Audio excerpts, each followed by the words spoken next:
What's up, my dudes?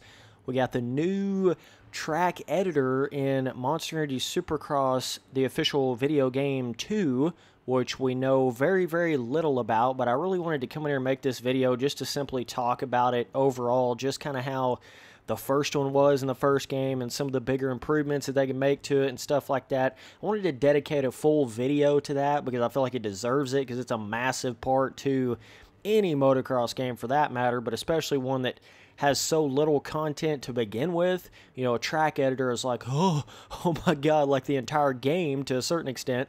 You know what I'm saying? So yeah, that's why I want to come in here and kind of make a full video on it. But pretty much with the first track editor, yes, I understand it's their first track editor that they put into any of these milestone motocross games, right? So it's just the first rendition of it, and I get it. And I didn't have too much of high hopes for it whenever I first heard about the first track editor, because I basically knew what it was going to be before it ever even came out. I was like, yeah, you're going to be placing these pre-made objects. There's going to be no elevation changing. You're not really, I actually even thought you were going, I expected you to be able to at least move some objects around, right? Like, you can't actually move any objects around whatsoever in the track editor of the first one. You can't, like, you know, put some tough blocks over here or put a random, you know, whatever object like scoring tower over here and then put this over there. There's literally none of that at all. So I was shocked just that it didn't have any of that whatsoever. But there's a lot of massive things missing to it, and I know some people get a little caught up in it, and they, you know, just the fact that there is a track editor in the game, they just think instantly that it's the greatest thing in the history of mankind ever, but it really is honestly missing quite a few massive things that absolutely need to be in any sort of dirt bike track editor out there. You know, it's missing a lot of like core functionality features to it. And obviously, they have to make it for consoles, right? And this is one aspect to this video right here, is the fact that I think they need to get to the point where they've got a console track editor and they've got a PC track editor. And they need to be able to be maxing out the capabilities of both different kinds of, you know, whatever you're playing on, right? So if you're playing this game on PlayStation 4, that track editor is not going to be able to be as extensive as a track editor that you'd have on a PC. It just simply isn't. So I don't want them to make their track editor around the fact that it's limited by this console sort of mentality, right? Like it's okay to have a console track editor and it be a little bit more basic, but they're going to have to get to the point where they eventually make a more extensive, more so like a PC-based track editor at some point. It needs that really, really bad, man. Basically, at the very beginning, before the game even came out, I was suspecting it was going to be something like a Halo Forge editor, right? Where you're going in there and putting pre-baked pieces down on the track to make whatever it is you're trying to make on the track. So you don't have this like full-blown extensive, if you guys have ever seen the editors on MX Simulator or like Reflex PC editor and stuff like that, it's very, very extensive as far as like what you can make on, you can literally make anything when it comes to jumps and corners and ruts, because you're actually physically going in there and making that thing. It's not a pre-made like piece that you're placing down whatsoever. You're going in there making it from scratch, basically. So that's one of your biggest differences between your Monster Energy Supercross game track editor and your like more hardcore PC-based track editor to it. But it just, the amount of different stuff you can make when you get to the point where you got that full-blown editor is insane. I mean, it's just unreal what you can do with that. So basically, they've got a little bit of stuff on their website talking about the new track editor, but not a whole lot. I mean, unless I'm just totally missing something here, I don't think there's a whole lot out there on the official Monster Energy Supercross Video Game 2 track editor. I really don't. There's just not that much out there yet, so who knows, man. I mean, they're certainly not saying anything like crazy extensive. They are kind of saying, you know, there's going to be more pieces and stuff like that to the new track editor, which, you know, that's just standard. Like, we expect that aspect of it, but I'm hoping there's more things like maybe actually being able to change the dirt on the track. You know, that's a big thing that the first game totally missed out on completely, almost to the level of being unacceptable in my eyes. How can you make a track editor and you can't even change the actual dirt compound? I mean, it's pretty insane when you actually realize that. Like, come on, man. You couldn't just allow us to make, I don't know, put a little sand patch over here on this one part of the track, make a sand section, and then come over here and put like some sort of little bit wetter or looser dirt over here, and then put hard packed dirt over there, or at least, I mean, there's just zero change in coloration of the dirt in the editor whatsoever. So it creates this, everybody's track looks copy and paste, right? And that's one big aspect that's kind of hindered the track editor at its current point. It's just simply every track looks so similar just because of the lack of variables that you can have in the actual editor. So that's a bit of the issue there. And if you just simply made it to where we could have different colored dirt, you know, not even talking about it actually having a different traction to it and different slickness and the way the dirt actually feels. If it just had a different visual effect, a different color to the dirt, it would change the way you can make your own personal track in the game like 1,000%. You know, it just do wonders for that aspect of it. But as far as like the way that dirt actually feels, I mean, it's going to eventually have to get to the point where they got that in there in some kind of degree. It just has to have that. There's no way around that. You cannot continue to have a track editor that you can only have one kind of dirt in. It's never going to work like that. So, yeah. And then the other aspect of it is I really want them to get to the point where they let you go in there and change the lighting effects, right? So you can't do that at all in the current first game's editor. I want you to be able to go in there and make it to where it's sunset or morning or midday or nighttime or whatever you want to do as far as sunset effects like that. And they could even throw in a little fog editor in there where you can put like yellow fog on the track or green fog on the track or blue fog on the track or something cool like that. Those are all little meticulous things that would just make it so much more of a customizable, personalized sort of experience, but it's all in the what can a console editor handle, right? That's kind of what you start running into.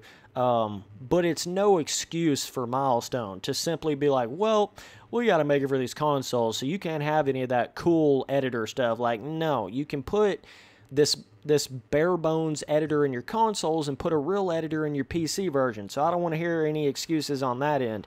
I just simply don't want to hear it, like, straight up. So now the other aspect of it, and these two things kind of work together, but they've got to make it to where you can build your tracks not just in these pre-made stadiums. They've got to have some sort of, like, outside where you don't have this stadium whatsoever. It's just like a bare grass everywhere outside of the track, right? And then you can start putting your dirt wherever you want it on that. And you can have the option of having no stadium whatsoever. And that's one thing that the first game I was a little bit surprised by how big you could actually get one of the stadiums in there. Like the maximum size stadium in the game, you can get it pretty big in the first game. So what that does is it creates this, you can damn near make like a motocross style track in the first Monster Energy Supercross game, even though you're in a damn stadium.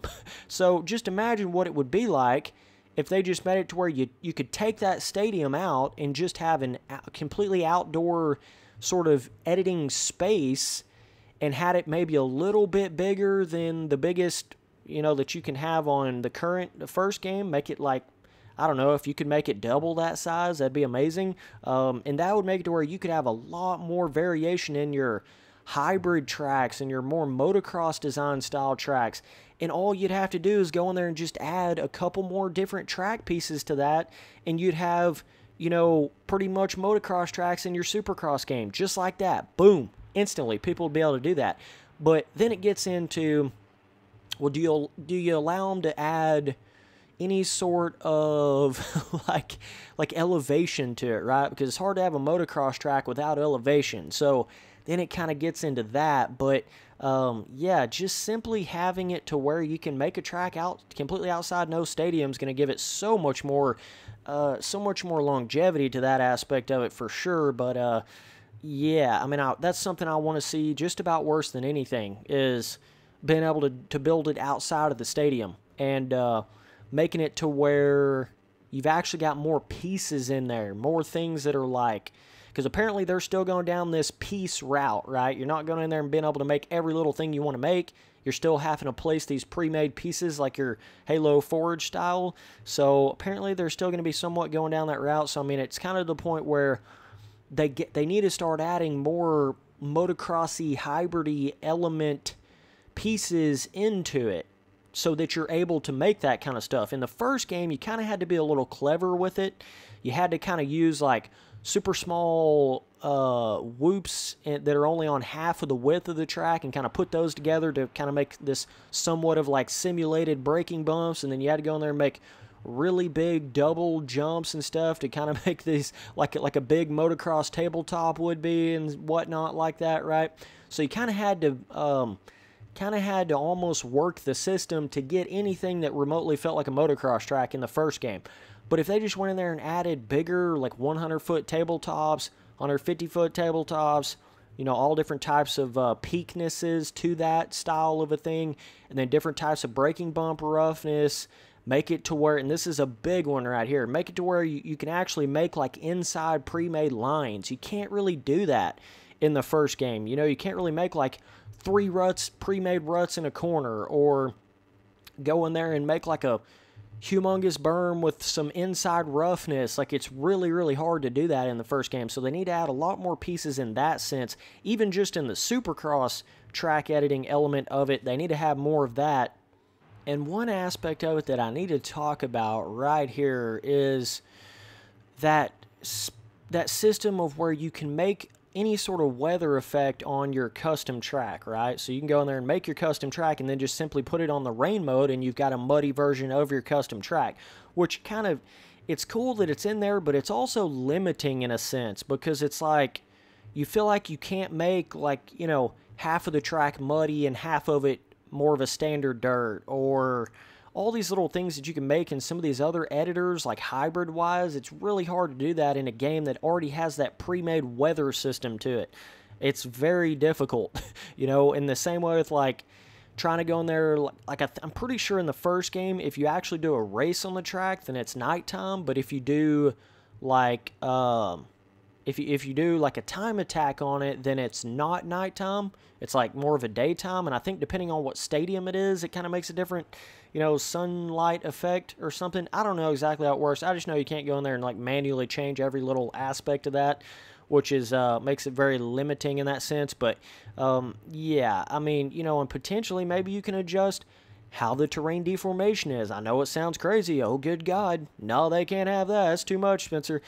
It's too much to put on them, Spencer. Right? Like, I get it, but it'd be so cool to see that, right? If you could actually adjust how much the erode terrain deformation was on a particular track, whether or not you have like a dry hard pack track, or you got a more muddy style, or you got like a loose brownie mix, whatever, you got a sand track, you know, there should be like 7 or 8 different, if you're trying to go simple with it, right, you could have like 7 or 8 different pre-made sort of terrain deformation styles to it that go along with whatever sort of traction you've got on that certain kind of dirt, right? So if you're using this, like, whatever you want to call it, like sand sort of traction you could put on the track, then maybe it automatically puts this terrain deformation mode to it that makes it feel like sand and not just like every other track in the game, right? So you see what I'm saying there? That would be the natural progression of it, and then eventually get to the point where you can just put in numbers and make any kind of traction you can imagine. You can make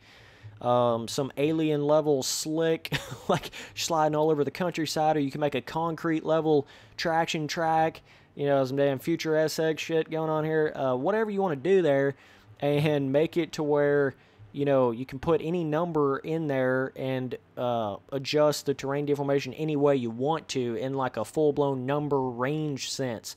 So, yeah, that'd be very cool to see. But another humongous thing is just simply being able to place objects and move objects around, right? Such a big aspect that makes it feel when you don't have that ability, you're just placing pieces down and it just kind of automatically puts tough blocks on it wherever it wants to, whatever kind of color it wants to. Just it makes it feel like not your own track, you know? Hell, if they just give us just the ability to place tough blocks where we want to and which ones where we want to, that's like a massive change to it. But I feel like you should be able to, and especially if they go down the route of having like a little outdoor track editor design area, that'd be amazing to make it to where you could place trees down or put a rock down, and then all of a sudden we got damn near Enduro Cross style tracks going on. If you can actually put them on the track and they have legit collision to them, right? And then all of a sudden, boom, you got a whole different kind of track racing without even having to really put all that much more in there, right? Like you guys know all the little objects that are in MXGP Pro's free ride compound track in that little trail area where it's got like logs and a couple of rocks and stuff like that and sticks and stuff. If they just give us the ability to place that down on our custom track, not only for on-track Enduro Cross elements, but also off-track scenery, that's the ticket right there. And it's basically already in the games. They just got to give us the ability to put it on the track. See what I'm saying? Very little work to make that work, and it would add just another level of custom track content for the games. So that's another massive thing right there, and then possibly adding where we can put our own water ponds down in some kind of way, our own little palm trees, you know, throw that in there, put a little "What's Up My Dude" sticker on it, like whatever you want to do, you know what I'm saying? Give us the ability to, I don't know, put a like nighttime stars in the background scenery, and then all of a sudden maybe we can put like green fog on the track or something, and we got this kind of alien vibe track going on. Like you just so quickly can get something very, very unique without having to do all that much, man. That's the biggest point of this video. Like, if they just give us a little bit more tools, a little bit more stuff we can do with it, it's going to be awesome. But, yeah, that's one of the biggest aspects I'm looking forward to for the second game is how much they improve that track editor. I'm going to be so disappointed if it's basically the same as the first one, but just, you know, 50 more track editing pieces. Like, I'm going to be really disappointed in that. I want to see actual bigger changes to it, worthy changes, man. Like, give us the ability to put pre-made ruts down in some kind of way, adjust skyboxes in some kind of way, you know, potentially make it to where we can adjust the dirt, everything like I said before. That's some of the biggest things I want to see. So either way, it'd be cool to see what you guys think down below in the comments. I always love to see that and just kind of see what people think on that. It's just an interesting kind of thought, you know, because this is one of the only like standard console-based motocross games really doing a track editor nowadays, so it's definitely kind of its own little thing here. But yeah, it'll be interesting to see what they can pull off with it, and I'm hoping they can do it. I hope they see this video. I hope they take some of those ideas I gave to them and throw that in there. You know, if I was the one making the official Monster Energy Supercross 2, the official video game, official, I said that like 5 times. If I was the one making that I would be pouring all my resources into the track editor. I mean, that's honestly what I'd be doing. Like, it'd literally be, that would be one of my main focal points, is how can we make this track editor better? How can we put more options in here for people? Because that's your longevity. And I feel like the first game proved that. I mean, even with how basic this track editor is, you know, still yet, it just added this whole other level and scaling to the game. You could make these, like, bigger jumps than what was on a standard Supercross track in the game, and all this stuff that you wouldn't have expected to do, and it's like a whole other game to the game. And so when you expand that feature in the game, now you're like, you know, you're multiplying your replayability value on your game, and that's really what it comes down to, and that's why I stress the whole custom content thing for motocross games so much, is it's just everything to it. I mean, it just makes everything so much better. But yeah, it's going to be interesting to see it either way, dude. So I'll be covering it when it all comes out, so we'll see what kind of improvements they can make on it. But yeah, Doug, appreciate you guys watching all the videos. Later, dudes.